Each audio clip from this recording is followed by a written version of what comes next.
ഇന്ന് നാട്ടിലെ മുസ്ലിയാക്കന്മാർ പച്ചയായി പറഞ്ഞുകൊണ്ടിരിക്കുന്നത് അള്ളാഹിനോട് നേരിട്ടേ ഞാൻ പ്രാർത്ഥിക്കൂ എന്ന് ഒരുത്തം പറഞ്ഞാൽ അവൻ കാഫിറുമാണ് മുനാഫിക്കുമാണ് എന്നാണ്. ഞാൻ മറ്റുള്ളവരോട് ചോദിക്കൂല, ഞാൻ എൻ്റെ റബ്ബിനോടേ ചോദിക്കുള്ളൂ എന്ന് പറഞ്ഞാൽ അവൻ ആരാണ്? കാഫിറാണ്, മുനാഫിക്കാണ്. എങ്കിൽ നമ്മളെ നാവ് കൊണ്ട് പറയാൻ പറ്റൂല.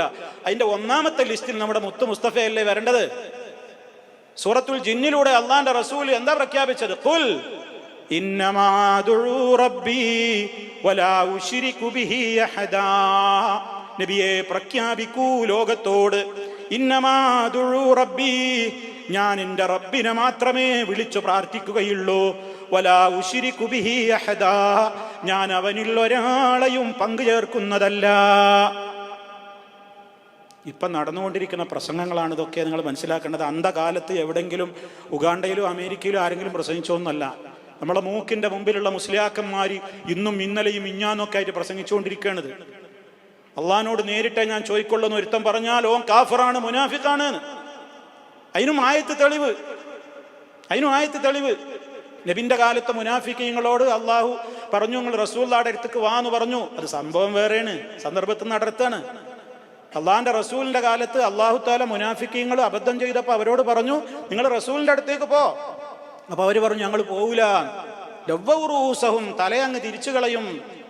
അതാ ഇന്നത്തെ മുജാഹിദ്. റസൂലുള്ളാഹിനെ വിളിച്ച് തേടുക എന്ന് പറഞ്ഞാൽ തലയങ്ങ് തിരിക്കും. നോക്കി നിങ്ങൾ, എത്ര കനത്ത ദുർവ്യാഖ്യാനാണ് ചെയ്യുന്നത്. റബ്ബിന്റെ ഖുർആനിട്ട് കളിക്കുക. റബ്ബിന്റെ കലാമ് കൊണ്ടാണ് ഈ അമ്മാനാടുന്നത്. നമ്മൾ കരയാണ് സഹോദരങ്ങൾ വേണ്ടത്. അള്ളാന്റെ കലാമിട്ടിട്ടാണ് ഈ കളിക്കുന്നത്. അള്ളാഹ് ഉദ്ദേശിച്ച അർത്ഥത്തിന്റെ നേർവിപരീത അർത്ഥം വെക്കുക പരസ്യമായി സ്റ്റേജിൽ വെച്ചിട്ട്. എന്നിട്ട് റസൂൽ പാപം ചെയ്തവനൊക്കെ ആദ്യം റസൂലുള്ളാഹിനോട് പറയണം, ഞാൻ എന്ത് തെറ്റ് ചെയ്താലും ആദ്യം എവിടേക്ക് വിളിക്കണം? മദീനത്തേക്ക് വിളിക്കണം. നബിയെ, ഞാൻ ഇങ്ങനെ തെറ്റ് ചെയ്തു പോയി. എന്നിട്ട് പിന്നെ അള്ളാഹിനോട് പറയണം, എങ്കിലേ പാപം പൊറുക്കൂ. നേരിട്ട് ഞാൻ അള്ളാഹിനോടെ ചോദിക്കുള്ളൂ, റസൂലുള്ളാഹിനോട് ചോദിക്കൂല എന്ന് പറഞ്ഞാൽ അവൻ ആരാണ്? കാഫിർ, മുനാഫിഖ്. അതുകൊണ്ട് ദഅ്വാ രംഗത്ത് ഇന്ന് ഏറ്റവും കൂടുതൽ തൗഹീദിന്റെ പ്രചരണത്തിന് നിങ്ങളുടെയൊക്കെ വലിയ പിന്തുണ വേണമെന്ന് ഞാൻ പറയണത്. എല്ലാവരും ഇതൊക്കെ, കാരണം ആയിരക്കണക്കിന് മുസ്ലിയാക്കന്മാരാണ് യൂട്യൂബുകളിലൂടെ ഈ ശിർക്ക് പ്രചരിപ്പിക്കുന്നത്. ഇതിന്റെ അടിയിൽ 1000-ന് 1 ഇപ്പുറത്തുണ്ടാവുക. അത് നമ്മൾ തന്നെ വേണം അത് പ്രചരിപ്പിക്കാൻ. എന്നാലും പിടിച്ചു നിൽക്കേണ്ടത് ഈ സമൂഹത്തിന്റെ മുമ്പിൽ. അത് ഈ പറയുന്നവരെയും ഷെയർ ചെയ്യുന്നവരെയും ഒന്നും പ്രത്യേകത അല്ല. അത് റബ്ബിന്റെ പവറാണ്, അവന്റെ ഹക്ക്. അള്ളാഹ് അതവിടെ ലോകത്ത് ഖിയാമത്ത് നാൾ വരെ നിലനിർത്തും. അതുകൊണ്ട് ഈ വിധത്തിലുള്ള മുഅ്ജിസത്തുകളെയും കറാമത്തുകളെയും ഒക്കെ ദുർവ്യാഖ്യാനിച്ച് അവരുടേതായ ഒരു ആശയത്തിലേക്ക് കൊണ്ടുപോയിട്ടാണ് ശിർക്കിന് വേണ്ടി ഈ നാളുകൾ തെളിവുണ്ടാക്കുന്നത് ഞാൻ പറയുന്നത്. അപ്പോൾ മൂസാ നബി അലൈഹിസ്സലാത്തു വസ്സലാമിന് അള്ളാഹു നൽകിയ ഈ 9 ദൃഷ്ടാന്തങ്ങൾ, അവിടുന്നാണ് നമ്മളാണ് പോയത്. ഈ ദൃഷ്ടാന്തങ്ങൾ ഏതെടുത്ത് പരിശോധിച്ചാലും അതൊന്നും നബിമാരുടെ കഴിവല്ല, അള്ളാഹുവാണ് ചെയ്യുന്നത്.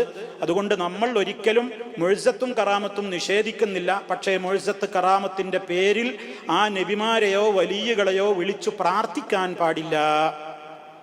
അതാണ് നമ്മൾ ആ വിഷയത്തിൽ മനസ്സിലാക്കിയിരിക്കേണ്ട കാര്യം. അങ്ങനെ 9 ദൃഷ്ടാന്തങ്ങളിൽപ്പെട്ട ദൃഷ്ടാന്തങ്ങളാണിത്. ഇന്നഹും കാനു, ഫിറഔനും അവന്റെ ജനതയിലേക്കും അള്ളാഹു ഇത് അയക്കേണ്ടി വന്നത് എന്തുകൊണ്ടാണെന്നറിയോ? ഇന്നഹും കാനു ഖൗമൻ ഫാസിഖീൻ, തീർച്ചയായും അവർ അവരായിരുന്നു ഖൗമൻ ഫാസിഖീൻ, ദുർനടപ്പുകാരായ ഒരു ജനതയായിരുന്നു. അങ്ങേയറ്റത്തെ തെമ്മാടിത്തവും ദുർനടപ്പും ഒക്കെ പ്രവർത്തിച്ചിട്ടുണ്ടായിരുന്ന ഒരു ജനതയായിരുന്നു ഫറോവയും അവൻ്റെ കുടുംബങ്ങളും. ആലു ഫറഔൻ കുടുംബം, അവൻ്റെ ആൾക്കാർ.